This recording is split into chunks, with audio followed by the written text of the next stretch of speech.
welcome to this special and exclusive interview with the Deputy Chairperson of the African Union Commission. Thank you for joining us today and speaking to us on the sidelines of the 25th regular session of the Arab League Summit.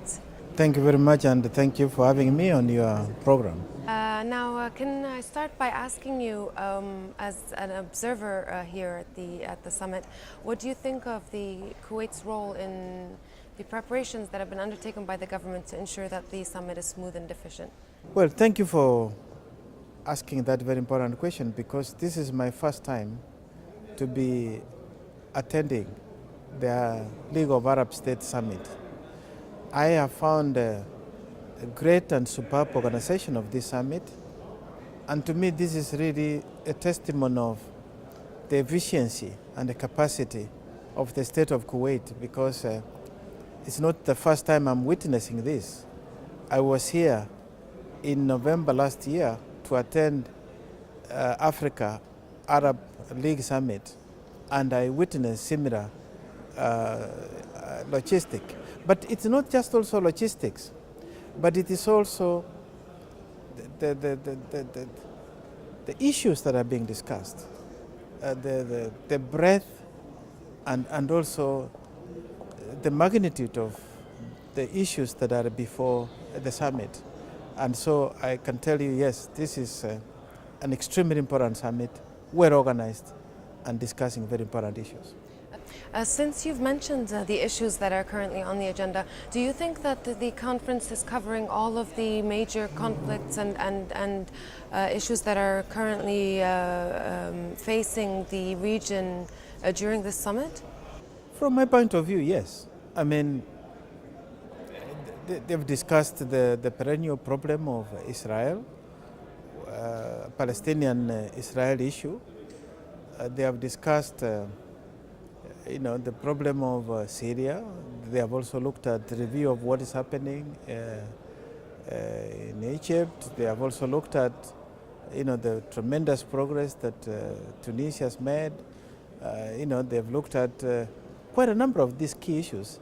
But beyond just the problems, they have also looked at the region's prospects and the future, which I thought was very interesting. Now, as participating as a part of the African Union, do you find that this summit poses a good platform or an opportunity to enhance cooperation between the Arab League and the African Union? Extremely. Don't forget that majority of the countries of the League of Arab States are members of the African Union, and population-wise is even more. So the success of the League of Arab States is the success of the African Union. And that maturity is what makes the cooperation extremely imperative between our two regions.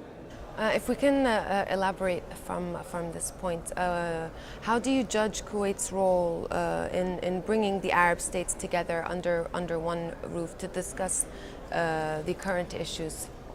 I think the first point is Kuwait has always been a unifying factor, because in any scenario you would find there are extreme or divergences. But Kuwait has always been call it very mediatory in its approach, and of course the leadership of Kuwait itself has shown that capacity to be able to bring all these under one roof and discuss it in a very brotherly atmosphere. Now, what is your opinion of the current amendments that are being proposed to restructure the Arab League from within? Well, I'm not privy to the details, but the only thing I can tell you from what I know, I mean, coming from an institution, change is part of, the only thing they say that is permanent is change. So there is need to continuously review, reinforce that which works well, and change that doesn't well. And the Arab League is not a new institution. It's been here for over 60 years. And so there is always need for us to continue to see what is working well and what needs to be changed. Well, thank you very much for your time and for speaking to us. Is there any final words you would like to say before we end our interview? Well, first of all, for me, it's a great honor to be back in Kuwait to attend this great summit, but also to work with the people of the state of Kuwait.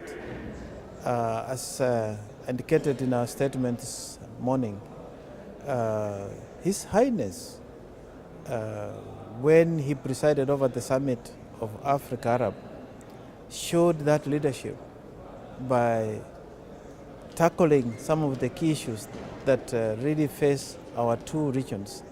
And what is interesting is to see that he has already put in place a mechanism to make sure that that is realized. There is a lot of complementarity between Africa and Arab states. There is a lot of common history, common challenges, and common future. And the complementarity, particularly in the side of economy, is so good that we can exploit it for the mutual benefit of our two regions. And I'm happy to see that the state of Kuwait is leading in that role. Well, thank you so much for your time once again, and we hope you enjoy the rest of your stay here in Kuwait. Thank you very much for having me. Thank you. Thank you, sir.